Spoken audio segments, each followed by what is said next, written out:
Bonjour, dans cette seconde vidéo qui évoque la fiche de score interactive, je vais m'attarder à évoquer les paramètres qui vont permettre de choisir les éléments à identifier que l'enseignant choisit,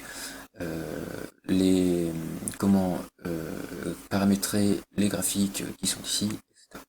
Alors, donc dans l'onglet paramètres, en gros, il va se diviser en trois phases. La première, donc plutôt verte, qui correspond à la liste des élèves et à leurs points forts. Ça, j'y reviendrai plus tard, c'est pour la situation d'apprentissage. Ensuite, une zone plutôt bleue qui correspond à l'onglet bleu, donc les matchs simples, et une zone plutôt rouge qui va permettre de retrouver les mêmes paramètres, mais pour la situation d'apprentissage. Donc pour le moment, on va se concentrer plutôt sur la partie bleue ici pour la fiche de score normale. Alors, première chose ici, donc là, on va avoir la liste des éléments que l'on souhaite identifier chez l'élève. C'est là que j'ai choisi de travailler la zone avant, la zone médiane et la zone arrière.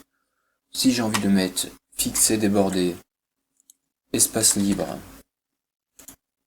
vitesse du volant et pourquoi pas le maintien de l'échange, dans ce cas-là, je peux choisir de changer les éléments et nous allons voir que les éléments ont changé ici. J'ai bien fixé des stratégies que je viens de rentrer à l'instant. Pour utiliser la feuille de score de manière classique, comme je vous l'ai montré sur la première vidéo, ça suffit. On peut tout de suite, donc en rentrant les noms des élèves ici, on peut tout de suite commencer à identifier sur quels paramètres il joue le plus avec le graphique, cette fois qui va apparaître, contrairement à la première vidéo, avec les 4 zones, puisque j'ai mes 4 éléments qui sont utilisés. Si jamais vous avez envie de bonifier l'élève, de le faire choisir une zone et de bonifier dessus. Par exemple, l'élève dit, moi, ma meilleure stratégie, c'est fixer débordé, je ne vais être valorisé que sur fixer débordé. Dans ce cas-là, vous retournez dans vos paramètres et il va falloir rentrer ici des points bonus. Exemple, le point normal, donc l'élève choisit fixer débordé, il le dit à l'arbitre, il ne marque pas sur fixer débordé, il marque sur une autre stratégie ou sur une faute de l'adversaire au service, etc.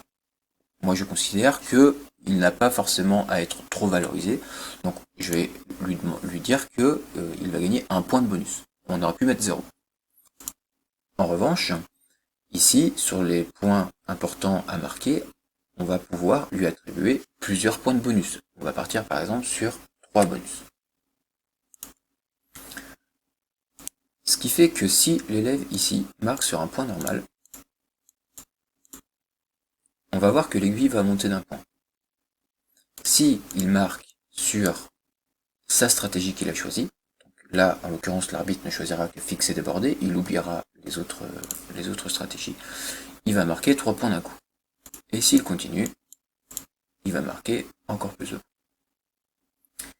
Si jamais l'élève ici, le joueur B, choisit par exemple espace libre, on voit qu'il marque 3 points d'un coup, et s'il continue de choisir espace libre, il marque 3 points d'un coup, et s'il choisit un point normal, il ne marque qu'un seul point. Alors, si jamais vous vouliez transformer donc cette atteinte de compétence en note, ce qui peut arriver, ou si vous voulez valider cette compétence plus tard, il va falloir éviter que les élèves trichent. C'est-à-dire que là, si l'arbitre est conciliant, il peut mettre tout plein d'espace au joueur B, tout plein de fixation au joueur A, alors qu'ils n'ont peut-être pas marqué tant que ça.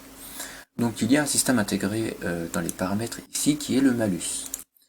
Ici il était sur 0, vous pouvez choisir de mettre un malus à l'adversaire dès qu'un joueur marque son bonus à lui. Exemple, si le joueur A, alors pour plus de simplicité, on va réécraser la fiche de score, imaginons le joueur B marque un point. Donc on a vu que ça lui donnait un petit point de bonus. Si le joueur A va marquer sur la stratégie qu'il a choisie, fixer, ça lui a bien donné ses 3 points de bonus, mais on est allé enlever un point au joueur B. De la même façon, si le joueur B va marquer sur espace libre comme il l'a choisi, ça lui a bien donné ses 3 points, mais ça en a pris un au joueur A.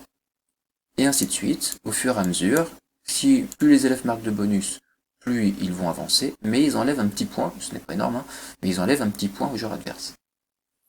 Ainsi, si j'avantage le joueur A, je pénalise le joueur B, et si j'avantage le joueur B, je pénalise le joueur A.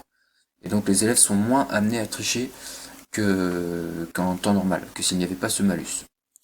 Évidemment, vous pouvez régler complètement la valeur des bonus, donc vous pouvez mettre 5 points de bonus d'un coup, et mettre un malus à 3, à 2, etc. Donc ça c'est à vous de voir comment vous voulez le paramètre. Le reste, ici vous avez la valeur de l'empan pour passer de la zone rouge au rouge clair, au jaune, au vert clair, au vert des graphiques qui sont ici. Donc vous pouvez choisir de mettre un total sur 30 si vous avez envie. Et ici, ce sont tout simplement les paramètres du graphique. Je vous invite à éviter de le toucher, c'est juste pour que le graphique fonctionne. Donc voilà pour le paramétrage de la feuille de match, et dans un prochain tutoriel, nous verrons comment paramétrer la situation d'apprentissage avec les points forts et les points faibles des élèves.